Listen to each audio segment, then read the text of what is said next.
तो last part में हमने देखा था कि जिन को पता चला था कि जियामू वर्ल्ड के कुछ लोगों ने डार्क एम्परर का एंशिएंट ट्रेजर चोरी कर लिया है और वो सब डार्क मून फॉरेस्ट में छुपे हुए हैं। तो ये जान के वो बाकी लोगों के साथ डार्क मून फॉरेस्ट में आ गया था, जहाँ उसे एक केव में पॉइजन एट्रीब्यूट वाला सोर्स दिखता है। लेकिन वहाँ कैंग लू और शी युआन आकर उन लोगों को डराते हुए उनसे वो सोर्स मांगने लगे थे। वही जिनको पता चला था कि शी युआन ने ही लीजा के ग्रैंडफादर को मारा था, जिसके बाद वो उसे वो सोर्स दे देता है। तभी एक पोर्टल जिन को वहां से टेलीपोर्ट कर देता है, जिसे कि शी युआन ने वहां लगाया था। लेकिन जिन उसके ट्रैप से बचकर शी युआन के पास आ जाता है, जहां उसने कैंग लू और शी युआन को मार दिया था। अब आगे तो इस पार्ट की शुरुआत भी बिल्कुल वहीं से होती है, जब जिन ने शी युआन के सेंट कोर को तोड़ दिया था। अब जिन के ऐसा करते ही शी युआन की वहीं पर मौत हो जाती है। तभी वहाँ डिंग कुन और जियाओ बाई भी आ जाते हैं, जहाँ जिन उन दोनों को बताता है कि शी युआन मारा जा चुका है। तो जिन के चेहरे पर मास्क ना देखकर डिंग कुन कहती है कि जब आप मास्क पहनते हो तो ज्यादा अच्छे लगते हो। तो ये सुनकर जिन भी उसके साथ मजाक करने लगता है। उसी वक्त वहाँ की जमीन हिलने लगती है और उसे वहाँ किसी पावरफुल कल्टीवेटर के होने का एहसास होता है। तभी वो देखता है कि वहाँ मूमू अपने मास्टर के साथ आई हुई थी। तो उसे देखकर जिन मूमू से कहता है कि अगर तुम्हें मुझसे मिलना था तो तुम्हें अकेले आना चाहिए था, लेकिन तुम एक आउटसाइडर को क्यों लेकर आई। इस पर मूमू से कहती है कि ये मेरे मास्टर सुप्रीम मू हुआयरन है। तभी सुप्रीम मू जिन से कहता है कि मैं तुम्हारे साथ कुछ बात करना चाहता हूँ, तो क्या तुम मेरे साथ चलना पसंद करोगे। इस पर जिन कहता है कि एक सुप्रीम मुझे खुद पर्सनली इनवाइट कर रहा है, जो कि मेरे लिए ऑनर की बात है, लेकिन अभी मैं बिजी हूँ इसलिए मैं नहीं चल सकता। अब इतना कहकर वो अपनी तलवार को बाहर निकाल लेता है। तो ये सुनकर सुप्रीम मू कहता है कि अगर तुम अपनी मर्जी से नहीं चलना चाहते तो फिर मुझे दूसरा रास्ता अपनाना होगा। अब वो भी अपना एक ट्रेजर बाहर निकाल लेता है, जिससे एक एनर्जी निकलकर जिन को अपनी तरफ खींचने लगती है।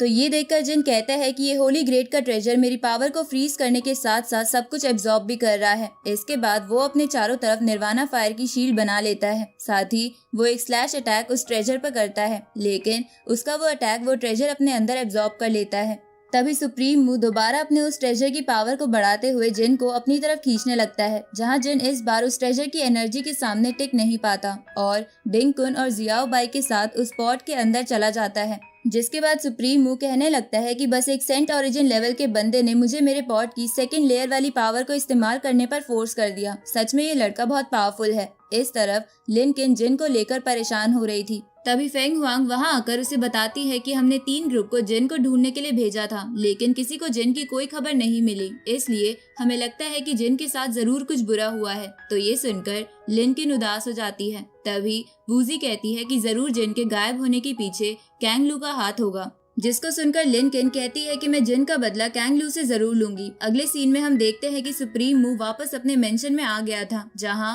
मुमू उससे कहती है कि पिल फर्नेस और वेपन फर्नेस बिल्कुल रेडी है। इस पर सुप्रीम मू कहता है कि इस वेपन स्पिरिट को रिफाइन करके किंग अपना एंशिएंट एम्परर वेपन रिफाइन करेंगे। अब इतना कहकर वो अपने ट्रेजर से जिन को एक फर्नेस और डिंग कुन को एक दूसरे फर्नेस में डाल देता है। उसी वक्त जियाओ बाई सुप्रीम मू पर हमला कर देती है, लेकिन वो उसे बेहोश करके अपने से दूर फेंक देता है। जिसके बाद वो कहने लगता है कि ये फॉक्स डीमन भी इंटरेस्टिंग है, क्योंकि ये इतनी देर तक मेरे पॉट के अंदर रहने के बाद भी बेहोश नहीं हुई। तभी वो देखता है कि जिन भी बेहोश नहीं हुआ है।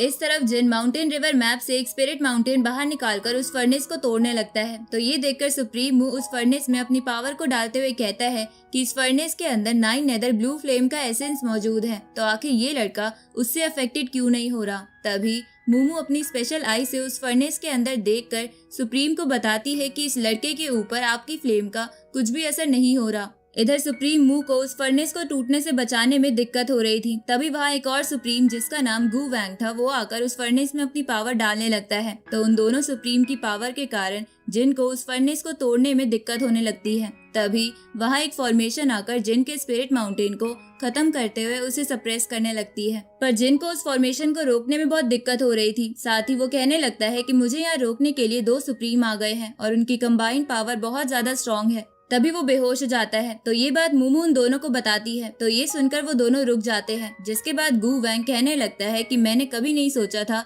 कि एक सेंट ओरिजिन का कल्टीवेटर एक सुप्रीम को इस हद तक फोर्स कर सकता है। सच में ये वेपन स्पिरिट का मास्टर तो बहुत इम्प्रेसिव है। तभी मूमू गू वैंग को बताती है कि ये लड़का बारबेरियन विच टेरिटरी से आया है।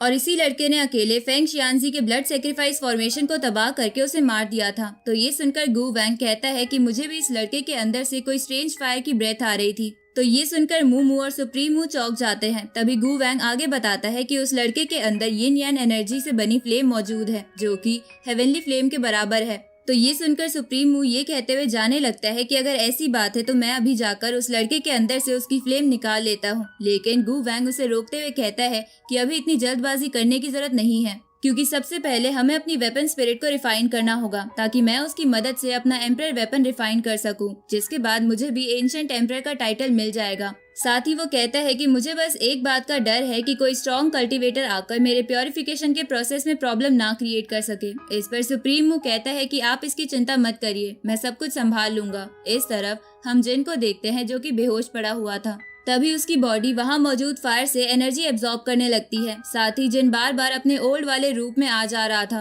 तभी उसे अपनी पास्ट की बातें याद आने लगती है और अगले ही पल वो होश में आ जाता है। उसी वक्त थंडर स्ट्राइक उस फर्नेस पर होने लगती है, जिसको देखकर गु वैंग कहता है कि ये लड़का तो ब्रेक थ्रू कर रहा है। इधर जिन उस फर्नेस के अंदर बैठकर कल्टीवेशन कर रहा था, जहाँ वो कुछ देर बाद ब्रेक थ्रू करके सेंट ओरिजिन के मिडिल स्टेज पर पहुंच जाता है। तो ये देखकर सुप्रीमो उसके ऊपर हमला करने के लिए जाता है, लेकिन वो उसके हमले से बचते हुए मूमू के पास आकर उसे पकड़ लेता है। जिसके बाद वो उन दोनों से कहता है कि अगर तुम इस लड़की को जिंदा देखना चाहते हो तो चुपचाप मेरे वेपन स्पिरिट को मुझे वापस कर दो।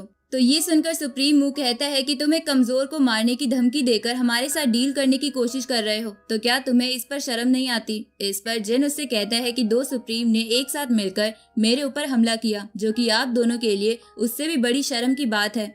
तभी गु वैंग अपनी पावर से मूमू को अपने पास खींचते हुए जिन से कहता है कि तुम एक टैलेंटेड पर्सन हो, तो क्यों ना तुम मेरे तियानजी पेविलियन को ज्वाइन कर जाओ। इस पर जिन उसे कहता है कि मैं तुम्हारी मदद करने के लिए तैयार हूँ, लेकिन तुम्हें मेरे वेपन स्पिरिट को मुझे लौटाना होगा। तो ये सुनकर गु वैंग उससे कहता है कि अगर तुमने अपनी स्ट्रेंज फायर से मेरी मदद मेरे एम्परर वेपन को रिफाइन करने में की, तो मैं तुम्हारे वेपन स्पिरिट को कुछ नहीं करूंगा। साथ ही इसके बाद तुम यहाँ से जा भी सकते हो। अब वो जिन को एक बैग देते हुए कहता है कि यहाँ से भागने के बारे में भूल जाना, क्योंकि तुम ऐसा कभी नहीं कर पाओगे। और उसके ऐसा कहते ही ये पार्ट यहीं पर एंड होता है।